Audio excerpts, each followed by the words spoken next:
Season 3 of Ted Lasso really left me wondering what happened to this show.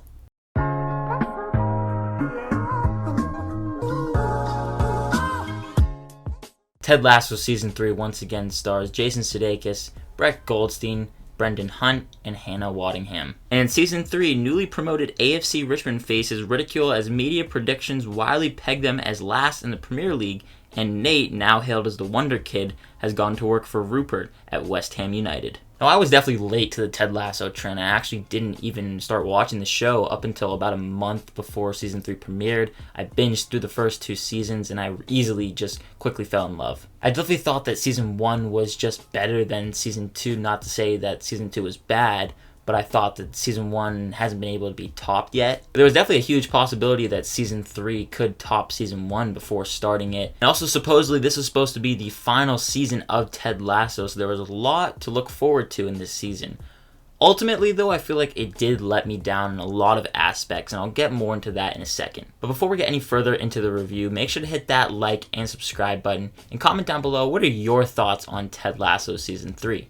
But let's keep talking about the show. And just a heads up, this will be a full spoiler discussion video. Now, plain and simple, this season got off to a rocky start, with the first couple episodes failing to really hook me. Episode 3 in particular really kind of threw a curveball at me because it was arguably the worst episode of the season, particularly due to a lot of the stupid humor not working for me, and I feel like this season as a whole has a lot more dumb humor. Rarely did I ever laugh at the jokes. They introduced Zava, who didn't really work for me at the start. He kind of grew on me a little bit, but then he was just gone before he could make a lasting impact on me. And also Nate at the start of the season really started to annoy me, because you've seen this progression of him throughout the first season, the second season, and now up to Season 3. He is such a very layered character, but at the start of the season they make him so hateable to the point where like you can't really see another side of him because you just don't want to like him. It makes it hard to care for him, and they do little things here and there to make you feel for him, but they don't end up working until his character starts to be more nice and he starts to turn a page, and then you start to feel for him. I was happy to see that they turned his character around because I did not want him to turn to the villain of the show. Another thing that I didn't like was the fact that Roy and Keely were split up. Even when you get to the final episode, it turns out that they don't end up together. Neither do Keely and Jamie, and that kind of just fell flat for me. One of the big highlights was the growing romance between Roy and Keely, and the fact that they just kind of dropped it out of nowhere, it seemed, did annoy me, and that'll just segue into my next point, being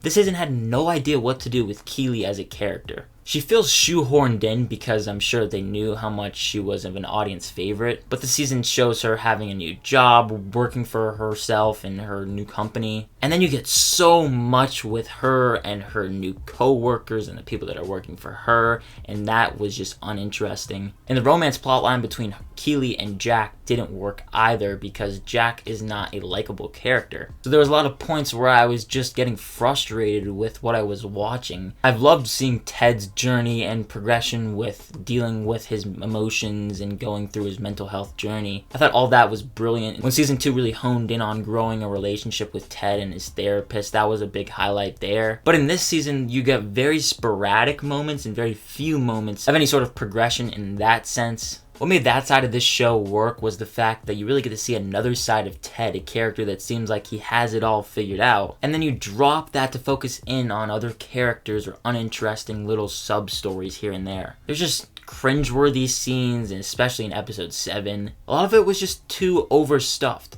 One of the big highlights, though, of this season, because I don't want to just crap on it, was the Amsterdam episode, which I haven't been able to stop thinking about. It's definitely one of the best episodes of the entire show. Arguably top 3, I'd definitely go top 5 for now, because it captures the simplicity of this show perfectly. And it goes back to honing in on the characters that we like and their relationships with one another. I mean, talk about like 45 minutes where you just have a huge smile on your face. And I still think that the very sentimental moments hit. It's hard when you go from a very stupid joke to that, though, and so it's not going to bring out all the emotions. But I will say I definitely liked how the season wrapped up. The final episode left me with a huge smile on my face. I was cheering for this team and the characters, and seeing where they all ended up was very sweet. But it's a shame that the back half of the season was pretty good, and the first half of it wasn't that good. It simply felt like a departure from the first 2 seasons. especially in the writing, and that's where I was really left wondering what happened. And it's unfortunate that I'm going to be left with a bit of a negative view towards this show because of the final season not being so great as a whole. In the end, the final episode really worked, but the other 11 episodes were very hit or miss aside from Amsterdam.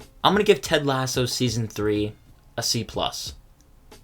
It's a shame that there were moments that definitely reminded me of why I love this show, but then there were also moments that reminded me why this show needed to end. Part of me thinks that there are definitely going to be some spin-offs coming in the future that I don't know how I feel about as of right now. It just comes down to what characters are going to be returning and if the showrunners are going to be returning for those. But I want to know, what did you think of Ted Lasso Season 3? Make sure to let me know down below again in the comments section. I want to thank you so much for watching this review, and again, if you did enjoy it, make sure to hit that like and subscribe button, as well as that notification bell so you don't miss any further videos. And as always, look forward to more videos and reviews coming soon.